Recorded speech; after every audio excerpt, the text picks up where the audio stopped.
विहार चल रहा था। पूज्य गुरुवर चंद्रगिरी डोंगरगढ़ तीर्थ क्षेत्र से रायपुर होते हुए जगदलपुर जा रहे थे। जगदलपुर सुदूर वादियों में बसा हुआ एक ऐसा सुंदर सा शहर है, पूरा चंडीगढ़ के स्टाइल पे बसा हुआ है। केशकाल की एक घाटी पड़ती है वहाँ पर। उस केशकाल की पूरी घाटी को पार करके ऊपर चढ़ के जैसे ही रिलैक्स मोड पर रोड आई, वैसे ही बगल से एक ट्रक निकला। ट्रक के पीछे लिखा था, बुरी नज़र वाले तेरा मुंह काला। आचार्य जी ने उस स्लोगन को पढ़ा। लिखा था बुरी नज़र वाले तेरा मुंह काला, और पढ़ के मुस्कुरा करके 4 कदम चले नहीं कि पूज्य गुरुवर का चिंतन चालू हो गया। तो पूछते हैं बगल वाले से कि ये 1 मिनट में बुरी नज़र लग जाती है क्या? ट्रक वालों ने ट्रक के पीछे लिखा है, बुरी नज़र वाले तेरा मुंह काला। तो बोले 1 सेकंड में किसी को किसी की बुरी नज़र नहीं लगती। 1 मिनट किसी को आप घूर करके देख भी लेंगे तो भी किसी को बुरी नज़र नहीं लगती। बोले बुरी नज़र किसको लगती है? बोले जो जिसको निरंतर देखता रहता है। अब ये देखिएगा कि आपको कौन निरंतर देखता रहता है, उसी की नज़र लगेगी। और उसी के लिए लिखा है बुरी नज़र वाले तेरा मुंह काला। घर के अंदर रहते हैं, घर में रह कर के घर वालों पर ही पूज्य गुरुवर कहते हैं, घर वालों की ही बुरी नज़र घर वालों पे पड़ती है। जा कर के अपने अपने घरों में देखिएगा।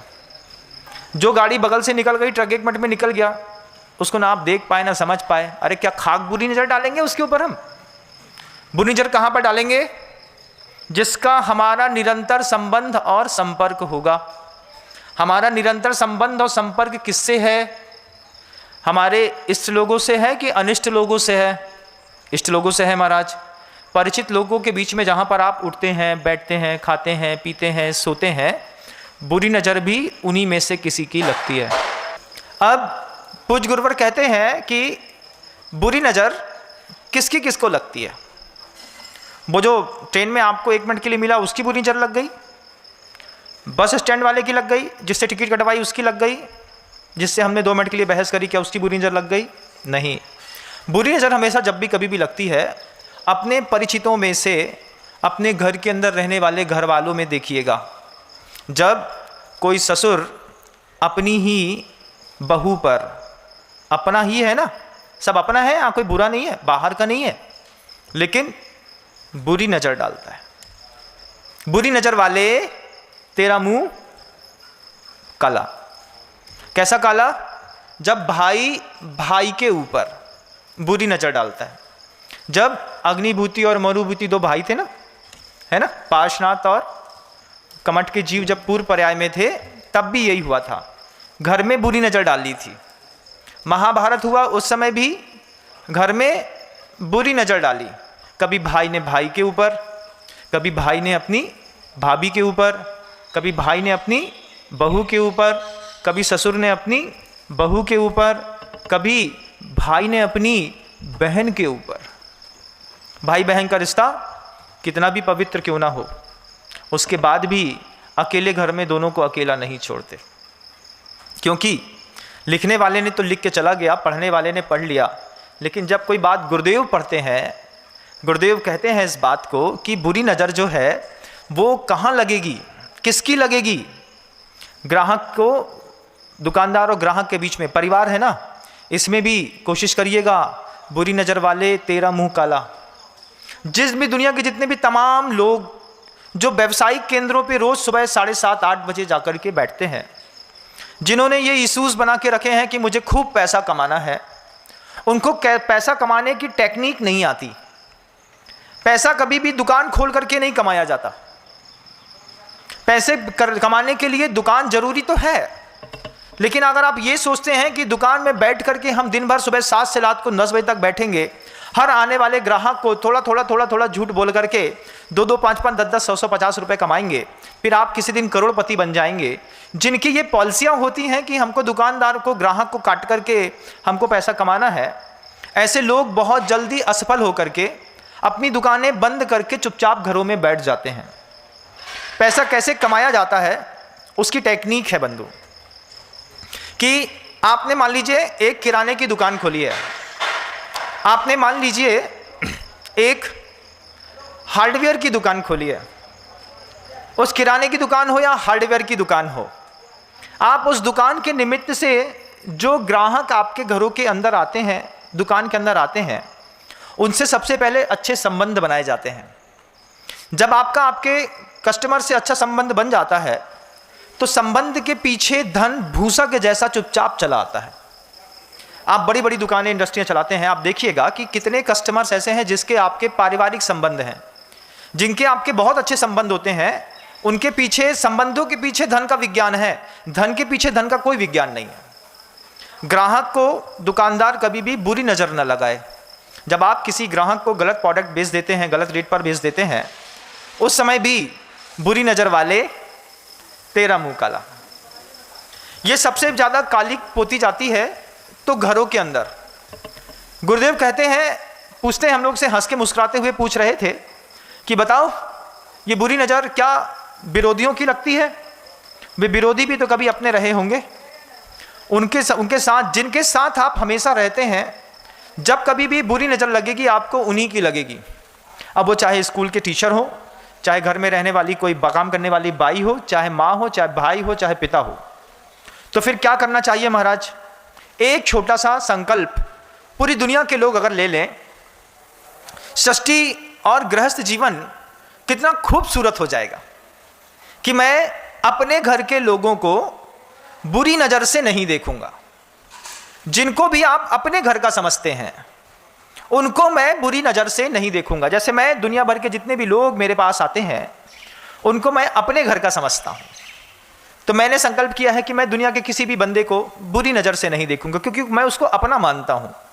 लेकिन साधु की मर्यादाओं में और आपकी मर्यादाओं में अंतर है। आपका राग द्वेष बहुत सीमित जगहों पर होता है। मैं और मेरा परिवार, मैं सुखी मेरा घर सुखी, हम दो हमारे दो, ज़्यादा हुआ तो एक, नहीं तो कभी कभार 3-4 हो जाते हैं तो बात अलग है, नहीं तो हम दो हमारे दो की पॉलिसियाँ चलती हैं। तो छोटा सा एक नियम जिंदगी को बहुत खूबसूरत बनाने के लिए कि मैं अपने घर में किसी भी व्यक्ति को बुरी नज़र से नहीं देखूंगा।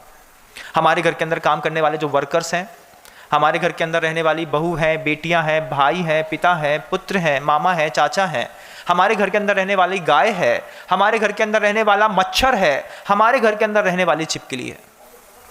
घर आप बनाते जरूर हैं लेकिन वो घर सिर्फ आपका ही है ऐसा आप कह नहीं सकते, क्योंकि उस घर में आपके बिना भी बहुत सारे लोग रहते हैं। और जिस दिन आप ये चीज़ सोच लेंगे कि मैं अपने घर के अंदर रहने वाले मच्छर को भी बुरी नज़र से नहीं देखूंगा, क्योंकि बुरी नज़र वाले तेरा मुंह काला है, काला तो है, तो फिर मच्छर काला हो सकता है, आप तो गोरे हैं ना, तो फिर थोड़ा सा अच्छा उपाय क्यों ना किया जाए।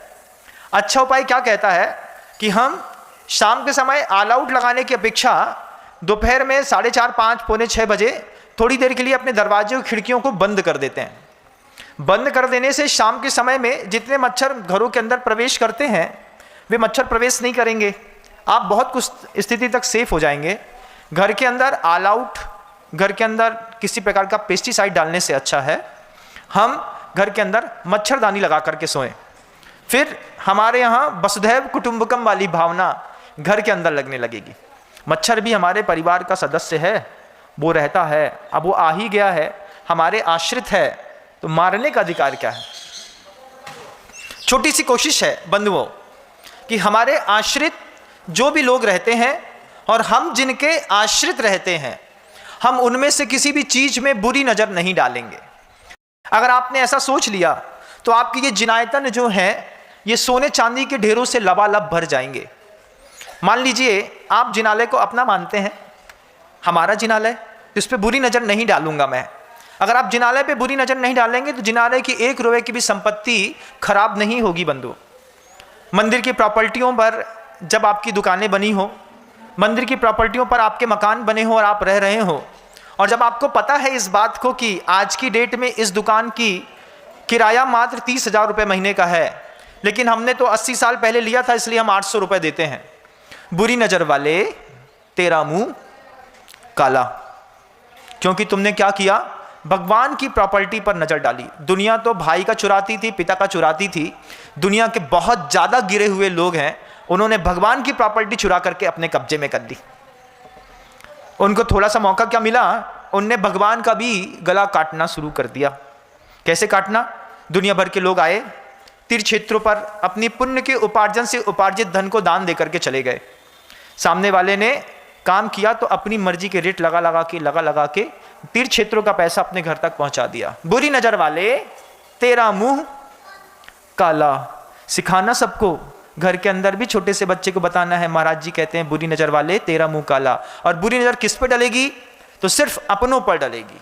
या तो हम जिनके आश्रित हैं उस पर हम बुरी नजर डालते हैं। छोटा सा बच्चा पिता पर बुरी नजर डालता है, किस बात की? ये पापा हमको जीने नहीं देते, पापा हमारे प्राण खाए रहते हैं, पापा जब देखो तब डांटते रहते हैं। बुरी नजर वाले पापा हमसे दुश्मन हैं हमारे, ऐसी सोच है। ऐसा है नहीं, ऐसी सोच है। उस सोच में बच्चे को अपनी सोच सुधारने की जरूरत है। अगर ये छोटा सा विज्ञान भी हम सीख जाएं, जिंदगी कितनी सौंदर्यवान हो जाएगी बंधु, कि हम अपने परिवार के किसी सदस्य के ऊपर बुरी नजर नहीं डालेंगे। आप उसको परिवार का सदस्य मानिए। तो आप एक स्त्री को स्त्री देखते हैं, स्त्री को ऑब्जेक्ट के रूप में देखते हैं, स्त्री को अपनी बहन और मां के रूप में नहीं देखते हैं। ये आपका बहुत बड़ा दुनिया का दृष्टि दोष है। दिगंबर साधु 50,000 लोगों की भीड़ पर, 1 लाख लोगों की भीड़ पर, करोड़ों की भीड़ पर चुपचाप दिगंबर निकल जाता है। किसी ने दिगंबर साधु से पूछा कि ऐसे बिल्कुल नग्न होकर के आप रास्ते से निकल जाते हैं, जवान बेटियां रहती हैं, कन्याएं रहती हैं, महिलाएं रहती हैं, आपको बिल्कुल भी शर्म नहीं आती? साधु ने एक सीधा सा जवाब दिया कि हम उसको लड़की समझते हो तो लड़की देखने पर शर्म आए। अब बहन है, माँ है, जब विचारधाराओं में माँ और बहन जैसे संबोधन हमारे प्रवेश कर चुके हैं, तो जैसे आप अपने घर में बहुत कुछ छोड़ करके भी घूम लेते हैं और उस तब मेरी दृष्टि भी तो जाए, उस तब तो हमारी दृष्टि ही नहीं जाती। जब माँ बहन आती हैं तो साधु खुद ही अपनी नज़र नीचे करके चुपचाप आगे निकल जाता है। सृष्टि का सबसे बड़ा सौंदर्य है। प्रशांत रूपाय दिगंबराय देवाधिदेवाय नमो जिनाय। ऐसा सुंदर रूप है वो कि उस सुंदर रूप में देवता भी उसको बार बार नमस्कार करते हैं। सिर्फ दिगंबर संप्रदाय में ही नहीं, हिंदू संप्रदाय में, वैष्णव संप्रदाय में, मुस्लिमों में भी दिगंबर साधुओं की परंपरा रही है। उन मुसलमानों में भी लिखा हुआ है, इसकी बात को कहते हैं कि तन की उरियानी से बेहतर है नहीं कोई लिबास। दिगंबर साधु के लिए कहा कि तन की उरियानी से बेहतर है नहीं कोई लिबास। ये वो जामा है जिसका कभी उल्टा और सीधा नहीं होता।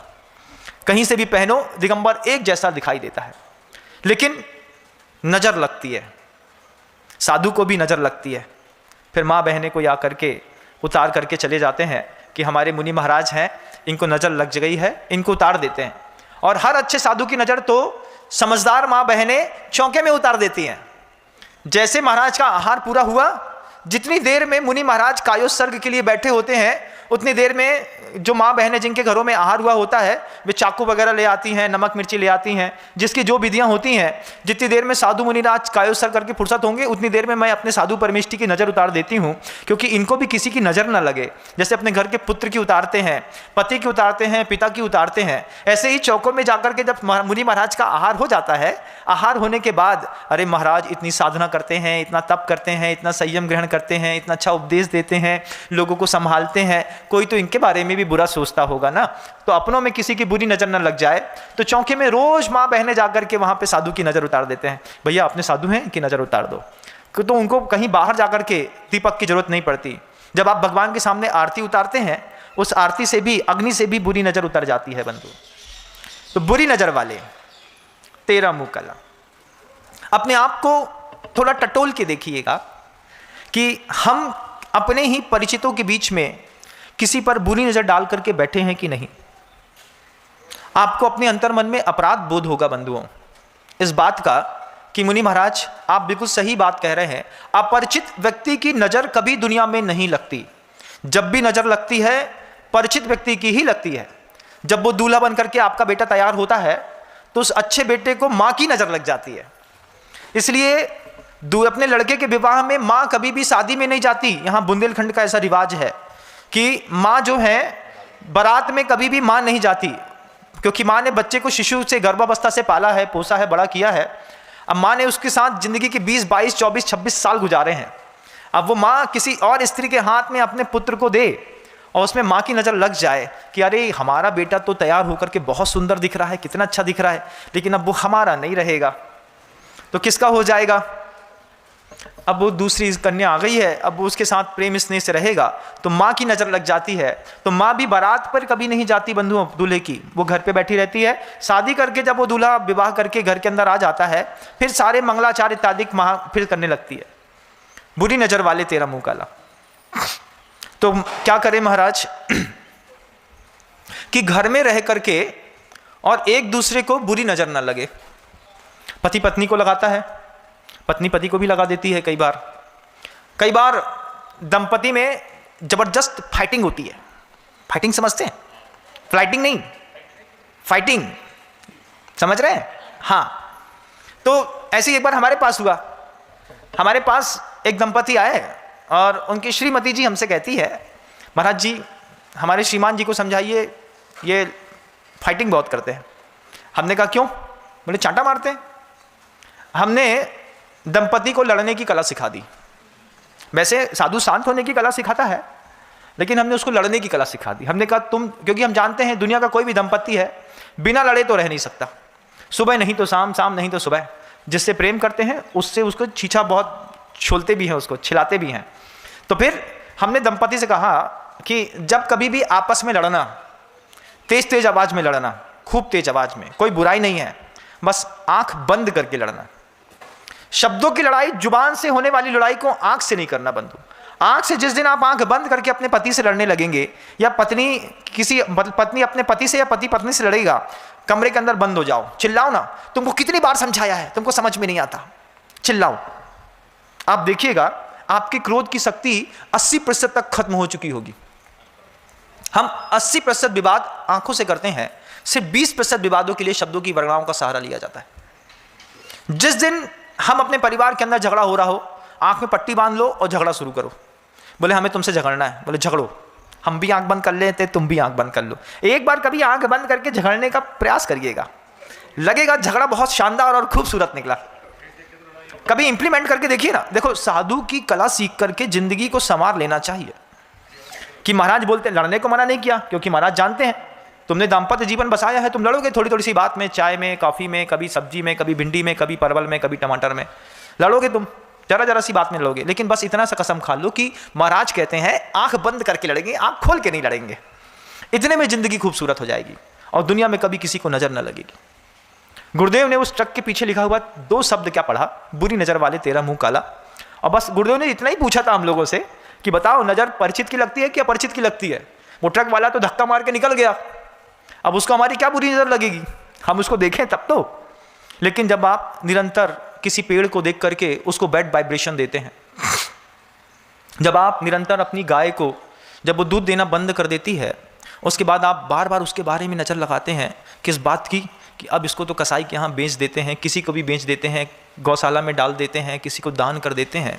उस बुरी नज़र से, आपकी बुरी नज़र से अपनों की उम्र कम होती है बंधु, अपनों की उम्र कम होती है। जब आप अपने घर के अंदर बैड वाइब्रेशन देते हैं, बार बार सोचते हैं अरे ये तो हमको जीने नहीं दे रहा है, देखना एक दिन इनको हार्ट अटैक आएगा, हार्ट अटैक आएगा। तो हार्ट अटैक तो नहीं आएगा, हो सकता है हार्ट अटैक के बहाने कैंसर आ जाए, कोई दूसरी प्रॉब्लम में फंस जाए। फिर आप बार बार देखा, मैं जानता था ये ऐसे ही किया, इसने ऐसे ही किया, इसने ऐसे ही किया। बुरी नज़र बहुत बेकार होती है। अपने घर में, अपने परिवार में बस कोशिश हो इस बात की कि हम खुद नहीं लगाएंगे। एक विज्ञान है दुनिया में अपने परिवार को बहुत अच्छे तरीके से चलाने का। जैन शासन इतने अच्छे शब्दों से, इतनी अच्छी व्यवस्थाओं से लबालब भरा हुआ है। वो जो भगवान महावीर के मुख से निकली हुई वह गंगा है, विविध प्रकार के नए से तरंगों से उछलती, प्रमाणों से नए से उछलती हुई आपके घर तक आकर के आपके अंतर मन को पवित्र करती है। उस कल्लोलमयी माँ जिनवाणी का सहारा लेकर के अपने जीवन को समृद्ध करने के कुछ कला के सूत्र सीखना चाहिए। हर जगह परिवार को संभालने के लिए कछुआ काम नहीं आता, हर वक्त परिवार को संभालने के लिए लॉफिंग बुद्धा भी काम नहीं आता। आपने जब कभी भी अपने परिवार का एक बार तो वास्तु चेक जरूर कराया होगा। जीवन में थोड़ा भी व्यक्ति आर्थिक संपन्नताओं में ऊपर उठता है, सबसे पहले उसको ये दिखता है यार एक बार एक वास्तु शास्त्री को दिखा लेते हैं। यार भैया नींद नहीं आ रही, पैसा नहीं बढ़ रहा, घर के अंदर बिल्कुल तरक्की नहीं है, अच्छा नहीं लगता है, भूत भूत दिखते हैं, दरवाजे ठोकने की आवाज़ आती है, सांप सांप दिखाई देता है, दुनिया भर के इतने ज़्यादा मतलब आदमी के एक्सक्यूज़ रहते हैं अपने लिए, खुद के लिए, कि मुझको मेरे घर में, मेरे बनाए हुए घर में खुद सेटिस्फैक्शन नहीं है। तो अपने सेटिस्फैक्शन के लिए दुनिया में हर गृहस्थ एक बार जीवन में जरूर, एक बार, 2 बार, 3 बार, कई लोग तो बार बार, कई लोग तो ऐसे होते हैं कि सांस भी लेते हैं तो वास्तु शास्त्री से पूछ लेते हैं कि भाई बुधवार का समय है, दाएं नाक से लेनी है कि बाएं वाले से लेनी है। वो बता देता है भैया दाएं से कि बाएं से। तो कुछ लोगों का चेहरा ही ऐसा हो जाता है, उनकी नाक टेढ़ी हो जाती है। क्यों? बात बात में वास्तु का प्रयोग, बात बात में स्वर विज्ञान। तो कभी जब भी कभी आप अपने घर में एक बार आपने वास्तु चेक कराया होगा और वास्तु शास्त्री ने कहा होगा कि S5 में अपने घर का दरवाज़ा रखिए, फिर वास्तु शास्त्री ने आपको बताया होगा कि आप अपनी बैठक में एक लाफिंग बुद्धा रखिए, फिर वास्तु शास्त्री ने कभी आपको हवाओं के सहारे से बजने वाले उस सिंगिंग बेल को अपने घरों में लगाने के लिए बोला होगा, कभी वास्तु शास्त्री ने आपसे ये भी कहा होगा कि घोड़े की नाल पहन लीजिए आपका काम हो जाएगा, कभी वास्तु शास्त्री ने आपको अपने घर के अंदर कछुआ पालने की सलाह दी होगी, लेकिन ये भी बताया होगा कि 2 कछुए एक साथ मत पालिएगा, घर में एक ही कछुआ पाला जाता है, कभी कछुए वाली अंगूठी आपने पहनी होगी। दुनिया भर के इस तरीके के वास्तु के जब आपने अपने जीवन में प्रयोग किए और प्रयोग करने के बाद भी हंसी आती है ना, क्योंकि ये सबसे कुछ होता जाता नहीं है, लेकिन आप करते हैं, क्या समझे?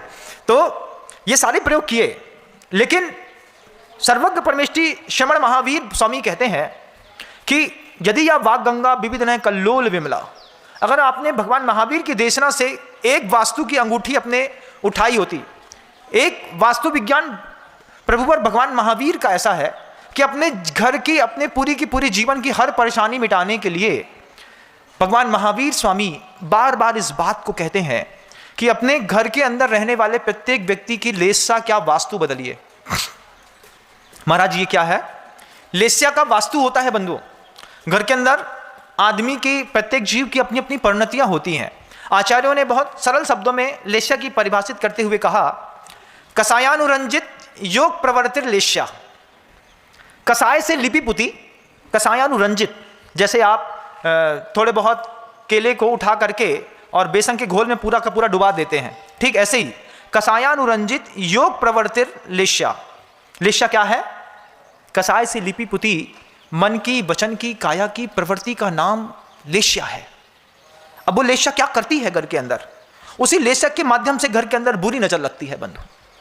6 प्रकार की लेस्या हैं, पीत, पद्म, शुक्ल, कृष्ण, नील और कापोत। ऐसी 6 लेस्या, 3 शुभ 3 अशुभ, क्रोध, मान, माया और लोभ, इन 4 कसाय का सहारा लेकर के मन की, वचन की और काया की जो प्रवृत्तियां आप करते हैं, क्रोध का सहारा लेकर के, क्रोध कसाय का सहारा लेकर के जो आपने मन का दुष्परिणाम पैदा किया, तुमको देख लूंगा, तुमको छोड़ूंगा नहीं, करते हैं। मन का, क्रोध का कसाय का सहारा लेकर के आपने वचन का परिणाम लेकर के किसी को बहुत बुरे बुरे शब्दों में संबोधित कर दिया, या फिर क्रोध का सहारा लेकर के मन, वचन और काया के माध्यम से आपने किसी को लगा दिया, और या फिर तीनों एक साथ कर लिया। तो क्रोध के कारण, लोभ के कारण, मान के कारण और माया के कारण कितने भंग बनते हैं, कभी शांति से बैठ करके सोचना। लोभ कसाय अंतर में प्रवेश करी और अंतर में प्रविष्ट उस लोभ कसाय का सहारा लेकर के मन की प्रवृत्ति को कितना बिगाड़ा हमने। अरे ये तो बहुत पैसा वाला है, ये हमको 2-5-10 लाख देगा कि नहीं देगा। पहले मन की प्रवृत्ति बिगाड़ी, फिर वचन की प्रवृत्ति। लोभ कैसा बिगाड़ता है जानते हैं? कोई काम का नहीं है। अरे रे रे भाई साहब आइए बैठी बैठी बैठी। क्यों? काय के लिए बैठाया? पैसे वाले आदमी है, नहीं बैठाएंगे तो फिर अरे आपके जैसा तो कहने क्या। इस लोभ कसाय के चक्कर में 80 साल का बुढ़ा 12 साल के बच्चे को बब्बा कहता है। अरे बब्बा तुम तो मान जाओ ना, बस ठीक है ले जाओ, ले जाओ ले जाओ। अब लोभ कैसी नौटंकी कराती है आपके जीवन में, मन की, वचन की और काया की भी। लोभ की प्रवृत्ति के कारण घर के अंदर कितने सारे काम करने पड़ते हैं। कसायानुरंजित योग प्रवर्तिर लेस्या। अब उस लेस्या का परिणाम सुधारने की जरूरत है।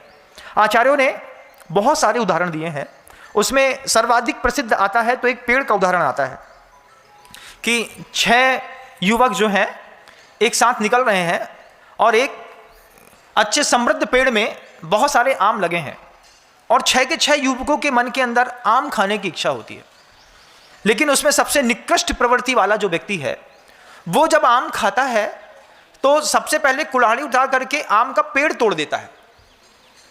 आम का पूरा पेड़ दर से काट करके पूरा का पूरा पेड़ गिर गया। अब जब पेड़ पूरा गिर गया, गिरने के बाद एक ही तो आदमी था। आम के पेड़ से चाहता तो थोड़ी प्रतीक्षा करके पके पके फल जो नीचे गिरे थे उनसे भी अपनी भूख मिटा सकता था, लेकिन जो कृष्णलेस्या वाला जीव है वो पूरे के पूरे पेड़ को नीचे से पहले पूरा काट देगा। काटने के बाद जब पूरा पेड़ गिर गया, गिरने के बाद उस पेड़ से 4-6 फल उठाएगा, खाएगा और आगे चलता बनेगा। ये क्या हुआ बंधुओं? ये कृष्णलेस्या, पूरा का पूरा पेड़ उस व्यक्ति ने नीचे से काट दिया है। कृष्णलेस्या वाला जीव है, अत्यधिक क्रोधी, अत्यधिक मानी, अत्यधिक लोभी, अत्यधिक मायावी, जिसकी कसाई की स्थितियां हैं। ऐसा व्यक्ति अपने मन, वचन और काया की परिणति का प्रयोग करके, काया से पूरी क्रोध की उत्कृष्टतम प्रवृत्ति का प्रदर्शन करके उसने पूरा पेड़ काट दिया। लोभ की उत्कृष्टतम प्रवृत्ति के कारण उसने पूरा पेड़ गिरा करके उसमें से 4-6 फल खाए और चलता बना। आपने कभी ऐसा किया है कि नहीं? बताओ। अच्छा, कभी आम का पेड़ काटा है? नहीं काटा होगा। लेकिन अगर आपने ऐसा नहीं किया है, ऐसा आप कह नहीं सकते, क्योंकि जब मैं कहता हूं तो फिर आप ऐसा सिर हिलाते हैं। हाँ महाराज, ऐसा हमने भी किया है। आम का पेड़ तो उदाहरण है, आम के पेड़ पे मत जाइएगा। आप ये देखिएगा कि कई बार आम क्या करता कि एक बार आपने तीव्र कसाय के कारण जो है पूरा का पूरा पेड़ काट दिया। अब पेड़ काट देने के कारण दोबारा ना आप उस पेड़ की छाया ले पाएंगे, ना दोबारा फल ले पाएंगे, और आप ही नहीं, दूसरा भी कोई ना उसकी छाया ले पाएगा ना फल ले पाएगा। वो पेड़ एक बार के भोजन करने के चक्कर में, पेट भरने के चक्कर में हमेशा हमेशा के लिए चला गया। आचार्य परमेष्ठी आम के पेड़ का उदाहरण देकर के अपने संबोधन को कहते हैं, पूज्य गुरुवर कहते हैं कि कृष्णलेस्या का सहारा लेने वाले जीव ने जैसे जड़ से पेड़ काट दिया, ठीक वैसे ही हमने अपने जीवन में कितनी बार सहयोग का पेड़ काटा है। किसी व्यक्ति से आपने किसी प्रकार का सहयोग लिया, भैया हमारे घर में शादी है और 2 लाख रुपए की जरूरत है। जब आप मांगने गए थे तब कितने दरिद्र, दीन और भिखारी होकर के मांगा था आपने। कैसा मांगा था? भाई साहब दे दो भाई साहब, नहीं तो हमारी बच्ची का शादी नहीं हो पाएगी, संबंध नहीं हो पाएगा, पूरी दुनिया में सिर्फ आपके ऊपर भरोसा है। अगर आज मैं आपके पास से खाली हाथ चला गया तो मैं यहां से जहर खा लूंगा, मर जाऊंगा। कैसी नौटंकी करी थी! इतनी दयालुता, दरिद्रता, दीनता के साथ आपने किसी से 2 लाख रुपए लिए। उसने आपके आंसू के ऊपर भरोसा करके, उसने आपकी बेटी को अपनी बेटी समझ करके, इस बात पर भरोसा करके, उसने आपकी विपन्न परिस्थिति का भरोसा करके आपको 2 लाख रुपए का सहयोग दिया। आपने सहयोग किया, उसने सहयोग लिया, लेकिन जिसने सहयोग लिया उस व्यक्ति ने 2 लाख रुपए लेकर के शादी कर दी। शादी करने के बाद कसम खा ली थी कि भैया 1.5 महीने के अंदर पैसा दे देंगे। जब तुमने सामने वाले व्यक्ति को भरोसा, तो उसने तुमको भरोसा दिया ना 2 लाख का, तुमने उसको जुबान का भरोसा दिया, भाई साहब 2 महीने के अंदर पूरा पैसा वापस कर दूंगा। ठीक है, अब उस पैसे को धीरे धीरे धीरे धीरे करके आपने 2 महीने बाद क्या किया? भाई साहब व्यवस्था तो नहीं हो पाई, ये 12,000 रुपये रख लो। 12,000 दिए, फिर कभी 4,000 दिए, फिर 6,000 दिए, फिर 3 महीने भूल गए। फिर सामने वाले व्यक्ति को याद आया कि भैया उसको 2 लाख रुपए दिए थे और 2 लाख रुपए उसने अभी 26,000 रुपये कुल वापस किए। फिर एक दिन उस व्यक्ति ने 6 महीने बाद तगादा किया, भैया तुमने 2 लाख नहीं पहुंचाए। अरे भैया पैसे की व्यवस्था नहीं बन रही है, एक काम करते हैं ये पैसा थोड़ा सा और रख लो, तो 4,000 फिर दे दिए। फिर एक दिन नौटंकी बाजी करी तुमने, बोले हमारे पास पैसे नहीं है, हमने पत्नी का मंगलसूत्र बेच करके आपको 20,000 दिए। धीरे धीरे करके आपने 70, 80, 90,000 रुपये चुका दिए, लेकिन 1,10,000 रुपये 3 साल बाद भी बचा रहा। आपने क्या किया पता? आपने एक दयालु व्यक्ति के घर में लगा, मन में लगा हुआ सहयोग का पेड़ जड़ से काट दिया। क्या वो व्यक्ति दुनिया में कभी दूसरे की मदद करेगा? करेगा? कभी नहीं करेगा। आपने कभी सोचिएगा बंधुओं, दुनिया भर के तमाम मां बहनें, तमाम बिजनेसमैन जो मेरी इस बात को सुन रहे हैं, वो सोचिएगा इस बात को कि आपने कभी किसी सहयोग के पेड़ को काटा है कि नहीं। आम का पेड़ तो उदाहरण मात्र है। आम के पेड़ का सहारा लेकर के आचार्य भगवंत कहते हैं, आपने सहयोग का पेड़ काटा कि नहीं काटा? जब किसी से आपने कमिटेड होकर के कहा था कि मैं ये काम टाइम ड्यूरेशन में इतने दिनों में पूरा कर दूंगा, और आपने जब वो काम अपनी टाइम ड्यूरेशन में पूरा नहीं किया, जब आपको लग रहा था ये टाइम ड्यूरेशन में पूरा नहीं हो पाएगा, 15 दिन पहले जाकर के बोलते भाई साहब 1 महीने की और छूट दे दो, गलती हो गई नहीं हो पाएगा, वो फिर भी मान जाता, उस पेड़ में फिर भी जान बची रहती। लेकिन आपने सहयोग का पूरा पेड़ काट दिया। अब दुनिया में एक ऐसा दयालु व्यक्ति जिसने सोचा था कि मेरे पास अपार संपत्ति है, इस अपार संपत्ति का प्रयोग मैं लोगों में दया भाव में, करुणा भाव में करूंगा, लेकिन एक बार आपने उसके साथ छल करके उसके अंतर्मन में जो सहयोग का पेड़ लगा था उसको एक बार क्या काटा, उसने इतना कठोर और निष्ठुर जीवन हो गया उस व्यक्ति का, उसने संकल्प कर लिया दुनिया में कभी किसी की पैसे की मदद नहीं करेंगे। ऐसा होता है ना, आप भी करते होंगे। अब आप बताइए कि आपने कभी कोई आम का पेड़ काटा है? काटा है महाराज? बिल्कुल, हर एक व्यक्ति दोषी है इस तरीके से एक एक वृक्ष को उखाड़ने का। जितने लोगों ने आपके ऊपर विश्वास किया था, आपने एक सहयोग का, एक विश्वास का पेड़ कभी ना कभी किसी ना किसी का तो जरूर काटा होगा। मुख के ऊपर बहुत अच्छा कह रहे होगे, धीरे से फोन करके पुलिस वाले को फोन किया होगा, भैया वो जो व्यापारी है वो यहाँ पे घूम रहा है, आके ले जाओ। फिर बाहर आके हम उसको रोकते हैं, अच्छा बैठी चाय पिलाएं, ये करे वो करे। एकदम से पुलिस आई होगी और चला गया होगा। फिर जब वही अपराधी व्यक्ति बाद में छूटने के बाद जब तुम्हारे माथे में बंदूक फंसाएगा, तब तुम्हारे ऊपर भरोसा किया था, तुमने भरोसे का पेड़ क्यों काटा? भरोसे का, विश्वास का पेड़ कभी ना कभी हर व्यक्ति के पास एक बार कोई ना कोई विश्वास का पेड़ लगा करके जरूर जाता है।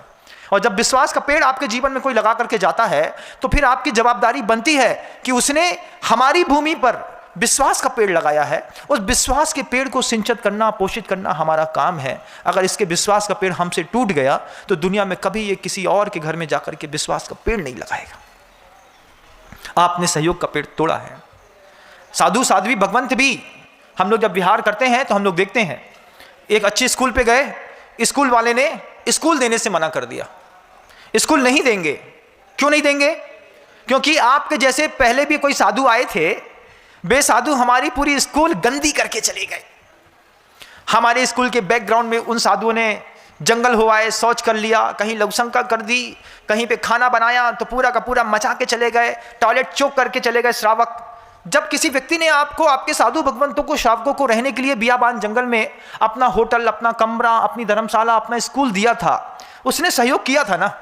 लेकिन इस बात की कितनी कमी है कि हम जब किसी का सहयोग ले तो लेते हैं, लेने के बाद हम ऐसा उस सहयोग के पेड़ को काट के फेंकते हैं कि सामने वाले का अंतर्मन इतना छलनी होता है, दोबारा कभी किसी बड़े बड़े साधु तक को वहां पर रुकने की जगह नहीं दी जाती। ये सहयोग का पेड़ कई बार श्रावक काटता है, कई बार साधु काटता है। मैं कितनी बार साधु भगवंतों को भी कहता हूं कि जहां कहीं भी, जिस भी विद्यालय में रुको, किसी के घर में रुको, उसके आसपास के डाइस एरिया में कहीं पर भी किसी भी प्रकार की गंदगी ना हो, इस बात का ध्यान रखना चाहिए।